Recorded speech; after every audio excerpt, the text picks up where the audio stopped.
السلام علیکم ورحمت الله وبرکاته. سماک ټي وي چینل کې درته هر کله ویم. امید لرم چې تاسو به ټول روغ جوړ خوشاله به د جون په موضوع کې به عزتمندو. نن یو افسوسناکه واقعه مخې ته راغلی ده.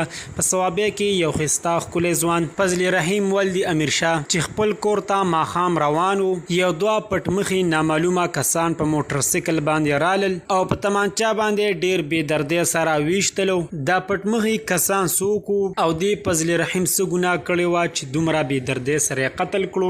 راځئ عزتمندو دا ټول معلومات موږ سره په دې ویډیو کې وګورئ چې پوره معلومات نه خبر شئ. عزتمندو الله تعالی دې رحم وکړي. ډیر زیات بد حال شروع دی، ظلم پسې ظلم، قتل پسې قتل روان دی. د مخنیوي هیڅوک نشته دی. د هر چا خپل خوښه ده چې څومره وسرسي هغه عمره ظلم کوي. عزتمندو دا واقعیا په ثوابه پیران کلی کې رامخته شوې ده. عزتمندو فضل رحیم ولدي امیر شاه کور ته روانو او دا نامعلومه کسان د خپل موټر سایکل نه راکوشول او سم دسې په پایرینګ شروع کړلو چې دا په دغه موقع باندې د پانی دنیا نه رخصت شولو. عزتمندو د فضل رحیم هیڅ ګناه نه وه، نه چا سره ستو تریخوالی و، نه چا سره ثبت کړي وو. عجیز غریب انسان و. قاتلان په تښتېدو کې بریا شوي دي. تر اوسه پورې پته نه ده لګېدلې چې څوک او د کوم ځای و. پولیس والا راغلی دی، تفتیش یې شروع کړی دی، خو تر اوسه پورې قاتلان گرفتار شوي نه دي.